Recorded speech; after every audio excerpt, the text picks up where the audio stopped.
Okay, this is the Rachel Carson Center's Tuesday discussion. I'm Christoph Mauch, and today we have a special guest, Felix Remter. Felix, I'm so grateful that you jumped in with just one day's notice, because the original discussant got sick and will speak in April instead. Felix, this is why I threw together some presentations I already had and will improvise a bit. Wonderful. On that. That's the best.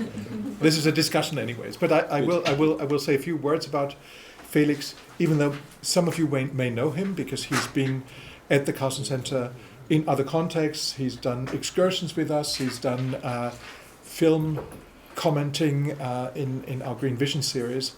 But he's never talked about this project that I was not even aware of, the BEEtree-Monitor. Felix is a beekeeper, but that's not his main job. He's an anthropologist. He was born in Austria on a farm, some sort of a farm, on a hippie farm. At least his parents were hippies for some time. Not farmers. They tried it, and anyways, he is still in touch with it. He goes back to that farm every now and then, and it seems that he has always been interested in the relationship between humans and animals. And but he started out with a different thing, with media. He's a film producer, has his own film firm now, but originally he started out with feature films, including the famous comedy Victor und die Liebe. You probably don't know, it's a low-budget one. And he was a director, assistant. No, I did camera. You did camera, but for the Buddenbrooks you were assistant director or something like that. Yeah, second assistant director. Yeah, or so. something like that. You know, in the big productions, you have a lot of people being involved. And I was still learning. The second assistant director is the most important position. Yes, also. Anyways, he fortunately he didn't stay on in that position, but he moved. True. And he realized that there are more exciting things in the world, including trying to understand animals and, for instance, bees, because it seems that we lost the knowledge and the memory of what bees might be. Yes. Are they farming, working animals? They're working for us? Are they wild animals? Are they domestic animals like cats? And so he got interested in this and also realized that the real good films are not necessarily made by Hollywood, but by anthropologists. Some anthropologists will agree here. And so he worked on bees, did multiple projects, including a project not so far from here that we visited with wild bees in trees, so without the boxes, and including this project that he'll tell us something about. The only thing that I'll mention is what I find so interesting is that you're basically returning in a way to the farm, and you now are developing an interest for a future project about cows and the relationship of humans and cows. And somehow we think, with ecological agriculture, we're doing something good in this relationship, but we are moving more and more into a modern type of agriculture and farming and ranching, where the digitization distances us from the animals in an unprecedented way. And my understanding is you will explore that just as much as you've so far explored bees. And with that, I just want to thank you and welcome you, and join me in welcoming Felix Remter. Thank you. Yeah, thank you, Christoph, and thank all of you for being here. And I want to ask again, how long usually do you have the presentations running here? 15 minutes maximum, yeah. Okay, 15 minutes. 10 to 15 minutes, and then we always end punctually at 5:30. We try. I was here sometimes, but I never stopped the time. Actually, you were here. I checked it out in July 2018. Yes, true, with the students from architecture, with the beavers. Yes. Okay, that's another story today. It's about bees and humans. And I want to introduce to you two related projects that both involve citizens as scientists. You know the concept of citizen science. I don't want to go too deep into defining these strategies and the pitfalls and all that and the politics around it. But the impact the projects could have, or we are hoping to have. And one is the BEEtree-Monitor, and the other one is a hotline for people who find a honeybee swarm somewhere and do not know what to do with it. And I did these two projects together with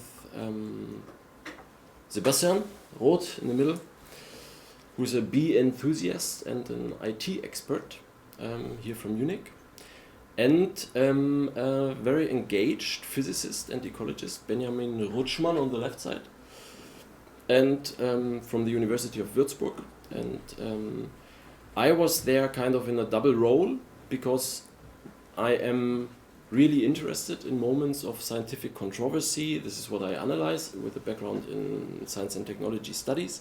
I was working at the Technical University on questions like that, but also in the transformation of the relationships between humans and other species, as Christoph mentioned already. And also with the philosophy a lot of people share in anthropology, that we want the knowledge we produce somehow to be helpful for those we do the research with, namely the scientists I was working with, the beekeepers, and of course the bees. Now, I want to tell you why we did this and what we found out with the projects. But before I actually can really go into that, I need to prep you a bit in what's the situation of the honeybees, because it's better to understand then. So I tried to write a very, very short history of honeybees and their humans. And I will just give it to you now. They're humans. Huh? And they're humans, exactly. They met different kinds. Okay, to be short, I will only start with after the glacial period in Europe. Yeah, it's a bit. Yeah. First, bees live in forests. North of the Alps, they are a forestal species, specialized in living in woodpeckers' hollows, living on nectar, pollen, and the sugary dew produced by tree lice. Now and then, they are robbed by a bear, a tree marten, wasps, or humans. Then, I jumped. Then humans start keeping them in boxes or scabs instead of hunting them. And then beekeeping becomes rationalized honey production and commercial pollination service. And as having them nearby now in a practical box, it also makes them easy and attractive for a lot of quite successful research. You remember Nobelpreis for Karl von Frisch on the waggle dance language, for example. Then, in the 80s, a bomb drops. A parasitic mite from Asia migrates to Europe and causes horrible mass deaths of colonies. And in Germany, where it kind of started, they decide for medication. And ever since, beekeeping here is possible only because of constant yearly use of strong pesticides, acaricides against mites. And logically, the wild living ones got no meds, so they won't survive. And that is only 80s. When I learned beekeeping, when I started as an anthropologist apprentice, all that felt somehow wrong. What made it even more interesting, of course. But it is just horrible for the beekeepers and the bees and the mites, of course. And everyone involved is somehow frustrated and at least in Germany. And bees will still be dying if we stop treating here. But then from 2010 on, there were news from the Americas, Africa, Siberia, and even a small part in Wales, where we have the same honeybee species, that colonies at a certain point started surviving without any treatment in adapting with the mite. Pretty similar to what was happening in South Asia with the eastern honeybees, where the mite came from. So much for the history. So what we did here in Munich first was just building up this swarm hotline, because beekeepers wanted to have more swarms, more colonies, and people, if a swarm suddenly appears on their balcony or so, they don't know what to do, and they go to the internet and they find our website and they call, and then we have a messenger group and text each other, there's a swarm there, who has time? And so this is just something we did. Bees swarm, this is their way to reproduce. Just some of the bees leave, hang somewhere, discuss where to move, and move somewhere to start over, to settle and start a new colony. And beekeeper comes, captures them, puts them in a box, like here. This is mine. I caught one on a roof somewhere close to where I live, and bring them back into beekeeping. But not all are caught. So just having this statistic over the years, we realized, okay, it's only like 67% are actually caught, but quite some fly away, and some others are already moved in somewhere into a tree or into a window box or into a facade compound insulation or whatever you find here in Munich. And we became very interested in exactly those. And we, over the years, we found quite some bees. These are all the swarms which are caught or flew away or moved in somewhere. And we just knew at a certain point a lot of bees that were just living somewhere in Munich. And this was already quite nice, because we could tell how many of them are actually living in buildings, how many are living in trees. If they live in trees, what tree species do they actually prefer, or do they find? And we already could tell some stories. You know, a lot of them, as you can see, move into ash trees, like 36%. And some of you maybe know that the ash tree is really sick and dying at the moment, and a lot of them are just taken down, so they are really losing this habitat, and they will move somewhere else, and half of them probably again into building structures, so closer to us. But of course we do not know how are they actually, how do they do? Do they survive? What is happening with them? There is no knowledge about them. And even all the bee institutes do not do research on these colonies. They are hard to find, and people think they are dying, they must die. They don't really have a research interest here in Germany. So that was, we got the feeling maybe that is really a blind spot, but we didn't go for a lot of funding, but we asked for a lot of people's help in building up a website called the BEEtree-Monitor, posting it into social media, giving interviews, doing some crowd building, some recruiting. And over the years, we found a lot of colonies all over Germany. These are those in Munich, and you see here over Germany. We could tell where are they actually found and what kind of environments. And then we asked everyone to constantly visit these colonies and look if they are still there. We gave them some criteria, how to really know that a colony is living in there. And so year for year we were writing emails and pushing people to go there. And so we were able actually to have a survival statistic from all that colonies. And not only that, we could also tell how citizen science worked because we did this ourselves here in Munich, and we could compare what we found out and what the citizen science project brought. And we compared it with 2 other studies that were also going for survival of wild living honeybees in Germany. And so at the moment we are in writing the paper that is hopefully finished this month, end of the month, to be published. So me as an anthropologist suddenly trying to write science papers and I'm learning a lot. And we could also contribute with the access to these colonies, to other studies. For example, a comparative health study of now suddenly wild living colonies compared with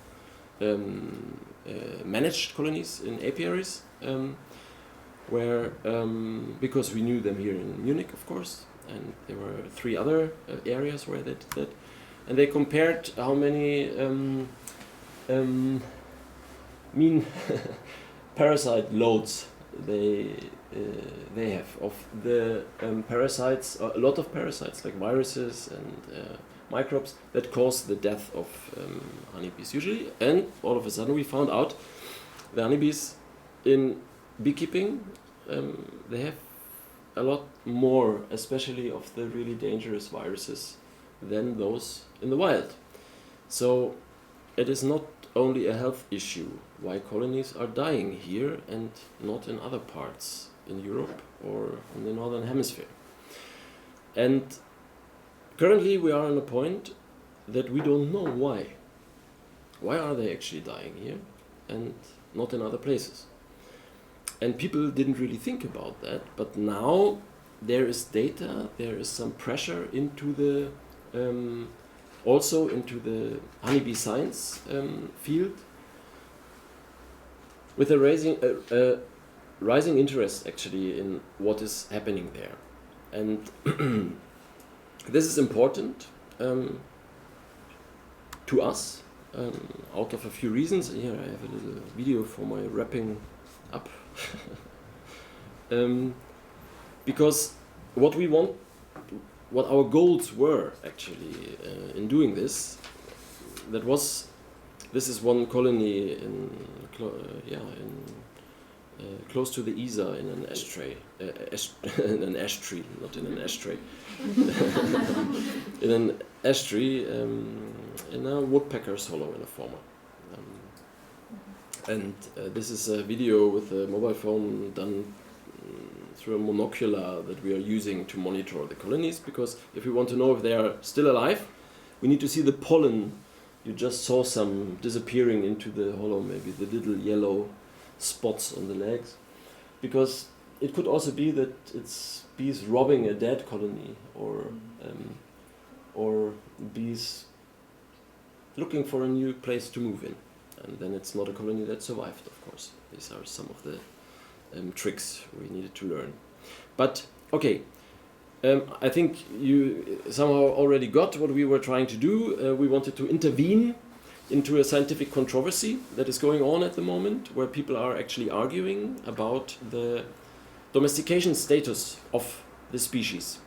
Is the honeybee a domestic animal that is found only in apiaries and they are not worth looking into the honeybees that are living outside? Or are they actually still a wild animal, because if a swarm goes out, they just go out into the forest and they just live as they lived? So suddenly defining what is domestic, what is wild, became complicated by the practice of the honeybees and the swarms. And the second point is that we wanted to contribute to, or to point out a knowledge gap, a blind spot, and also contribute somehow to fill it. And we wanted to raise awareness within the science community, but also the beekeepers community, or everyone who is somehow interested in wildlife and ecology, that these colonies exist and that they have their own way of living and trying to get things done and change the image we have somehow of the species. And that is what we are trying to do at the moment, also with the PR we are doing around it. And I think maybe already you have an idea of what we are doing and about the data and the politics we are dealing with. And I leave it here and we can start discussing.